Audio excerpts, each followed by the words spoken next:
Bonjour à toutes et à tous et merci d'être avec nous pour un nouvel épisode de Déclic Blockchain, l'émission qui met en valeur les entrepreneurs de la blockchain et aussi ses grandes tendances. Et j'ai le plaisir aujourd'hui de recevoir Romain Houzeau. Bonjour Romain. Bonjour Clément. Vous êtes CEO de CryptoCheck, un organisme qui a été le premier, en tout cas, à publier une étude sur les détenteurs de crypto-actifs en France. On va revenir dessus. Tout d'abord, est-ce que vous pouvez nous présenter CryptoCheck ? Oui, tout à fait. Donc CryptoCheck, c'est une initiative qui va avoir un an dans quelques mois. L'idée vraiment, c'était de créer une plateforme pédagogique pour tous les néophytes qui souhaitent appréhender le secteur des crypto-monnaies, des NFT, etc. Donc l'idée, c'est de leur offrir un accompagnement, des ressources pratiques aussi pour bien rentrer dans cet écosystème qui n'est pas toujours très facile, en tout cas, comprendre les différents acteurs, les différents mécanismes, la technologie. Donc vous les accompagnez au travers de différents types de contenus ? Oui, voilà. L'idée, c'est de proposer un panel de contenus différents en fonction des affinités de chacun. Notamment, alors là on s'est concentré sur des formats assez longs comme l'étude et comme un e-book qui va arriver. Ça va être des articles de blog, ça va être des podcasts aussi. Voilà, tout type de format qui peut être intéressant pour justement vulgariser cet écosystème et essayer de se couper un peu du jargon technique. Alors, vous l'avez dit, donc vous avez été le premier à publier une étude pour bien comprendre, à dresser en quelque sorte le portrait robot de l'investisseur crypto en France. Vous l'avez publié en septembre, si ma mémoire est bonne. Est-ce que vous pouvez revenir sur la méthodologie de cette étude ? Oui, l'idée, elle partait d'un besoin que moi j'avais avec d'autres acteurs aussi de l'écosystème, puisqu'elle a été menée en collaboration avec Just Mining et Cryptost. L'idée, c'était vraiment de comprendre l'écosystème français et notamment les motivations derrière l'investissement en crypto. Du coup, on a fait un sondage d'une cinquantaine de questions qu'on a diffusées auprès des communautés d'investisseurs, notamment en ligne, pendant une quinzaine de jours. Donc on a eu à peu près 3000, 3500 répondants. Donc voilà, c'est quand même un panel assez représentatif. Et puis après, on a pris un peu de temps pour décortiquer tout ça et dégager les grandes tendances de la crypto en France en 2021.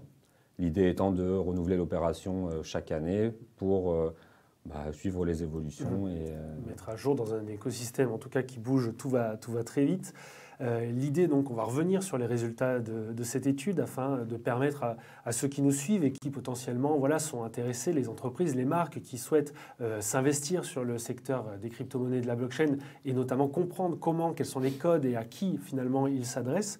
On va tout d'abord peut-être revenir sur qui finalement possède en France des crypto-actifs, quel est le portrait robot, majoritairement des hommes, c'est ça ? Voilà, alors oui, une grosse portion d'hommes. 96% de... Voilà, sur les chiffres qu'on a eus. Alors après, il faut toujours peut-être se dire qu'il y a des données qui sont plus ou moins avérées, mais l'idée c'est qu'on a une grosse majorité d'hommes, notamment plutôt jeunes, puisque les 2/3 des crypto-investisseurs ont entre 20 et 39 ans.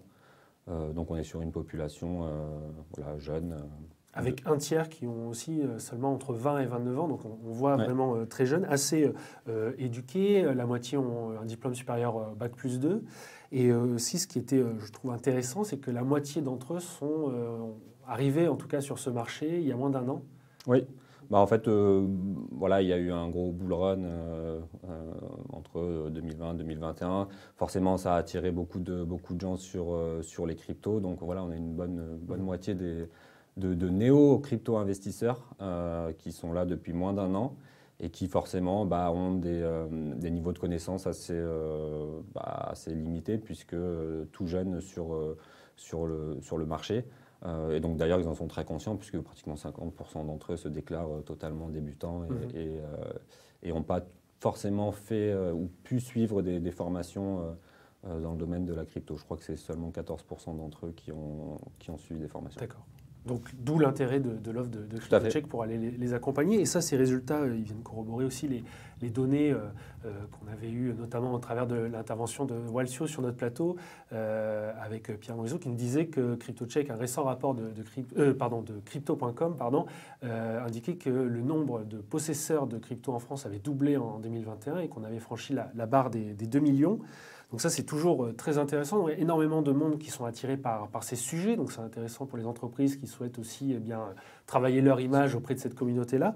Pour autant, un point intéressant de l'étude, c'est que contrairement à ce qu'on pourrait penser sur la hausse des crypto-riches et énormément de gens qui ont fait énormément d'argent, vu leur pouvoir d'achat augmenter en 2021, finalement, en majorité, ces gens-là ne sont pas on n'a pas un pouvoir d'achat, en tout cas, qui est énorme, puisque vous indiquez que le revenu médian, finalement, des possesseurs de cryptoactifs est de 29 000 euros par an.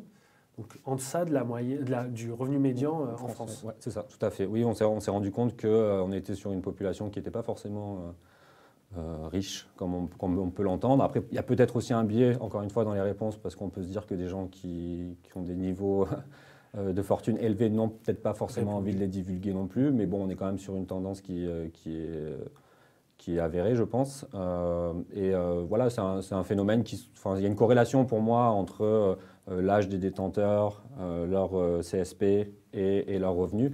Le point surprenant, c'est qu'on a aussi beaucoup d'étudiants, donc des gens qui ont des revenus inférieurs à 10 000 euros par an, qui aussi investissent dans la crypto. Et je pense qu'il y a un point de vigilance à avoir sur tout ça aussi, c'est la diversification. On se rend compte que beaucoup d'investisseurs, la stat je crois que c'est 35% exactement, qui n'ont que des crypto-monnaies et donc qui ne sont pas du tout diversifiés. Donc ça représente un risque et c'est aussi le rôle de l'éducation et de la pédagogie de faire comprendre à ces gens qu'il va peut-être aussi se diversifier et pas forcément aller all-in sur les cryptos, parce que dans des périodes comme celle qu'on vit en ce moment, c'est difficile à gérer.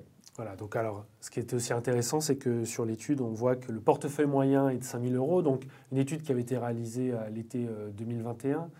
Là aussi, quand on était un peu dans un creux sur le marché, tout comme on l'est en ce début d'année 2022. Donc on peut imaginer, au niveau des portefeuilles moyens, il y a eu une hausse en fin d'année 2021. On peut imaginer qu'on est revenu sur les niveaux de cet été, de l'été 2021. Oui, alors il y a eu une grosse hausse en fin d'année, notamment aussi par rapport à l'explosion des NFT qui sont venus aussi gonfler les portefeuilles. On en parlera peut-être après, mais il y a des chiffres qui ont dû bouger aussi à ce niveau-là en termes d'adoption. Puisque dans l'étude, vous indiquez combien de personnes que vous avez sondées à posséder un NFT? Ouais, alors je ne me rappelle plus exactement la stat, je crois que c'était 1 personne sur 4, quelque chose comme ça. Donc là, on peut imaginer en effet qu'il y a beaucoup plus de gens, que ça s'est démocratisé également sur ce secteur. Ouais, je pense que la fin de l'année dernière a été, en tout cas les chiffres que moi j'ai pu voir sur les NFT, notamment par rapport à l'e-book que je suis en train de rédiger sur le sujet. Voilà, il y a une grosse effervescence en fin d'année qui s'est poursuivie aussi en début d'année.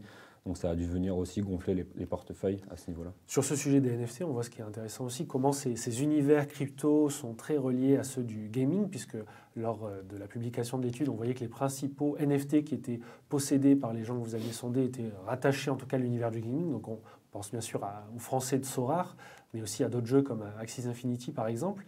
Là aussi, dans ce que vous êtes en train justement de travailler, ce livre blanc que vous êtes en train de sortir, quelles sont un petit peu les évolutions que vous avez observées depuis septembre? Clairement, il y a ces deux catégories qui drivent le secteur des NFT, les collectibles, le gaming et le métaverse aussi, qui a connu une grosse effervescence suite à l'annonce de Facebook, etc. Donc oui, les collectibles, notamment Sorare, qui a connu une forte croissance ces derniers mois. Une des plus grosses levées françaises, en tout cas de la French Tech en 2021. Autre volet intéressant aussi de l'étude, c'est vous revenez sur la façon dont les possesseurs de cryptoactifs s'informent. Donc là, ça peut aussi intéresser énormément d'entreprises qui souhaitent s'adresser à ces personnes, avec principalement donc, des leviers assez classiques, mais très marqués par l'influence, puisqu'on retrouve principalement YouTube et Twitter comme médias en tout cas adoptés majoritairement par les possesseurs de cryptoactifs.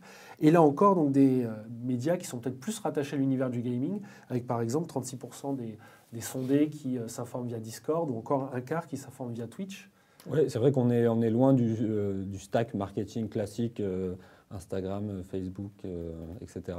Là, on est vraiment sur un stack plutôt tech pour le coup, puisqu'on a quand même ces YouTube, Twitter, mais après on a du Discord, du Telegram, du Twitch, qui sont des plateformes un peu plus technologiques en tout cas, et peut-être moins grand public, enfin, sûrement même moins grand public. Donc ouais, c'est intéressant et puis ça montre bien aussi le côté communautaire de la crypto, puisque ce sont des plateformes communautaires. Donc il y a cette dimension influence où on va aller suivre des influenceurs sur YouTube, sur Twitter, et on va aussi aller s'informer au sein de communautés spécialisées, notamment dans les NFT. Ça se fait beaucoup d'avoir des communautés rattachées au projet NFT. Et c'est vraiment les deux leviers à activer, je pense, quand on est une entreprise ou un projet pour aller cibler ces détenteurs de crypto actifs. Et on voit notamment des leviers comme Discord qui peut-être ont encore pris plus d'importance avec justement l'émergence des NFT, des projets NFT, puisque souvent ces projets-là en tout cas disposent d'un fil, alors que ce soit Telegram ou Discord, mais vraiment sont concentrés aussi sur ces canaux-là. Oui, la communauté réside essentiellement sur Discord, c'est vraiment le réseau principal de tout bon projet NFT.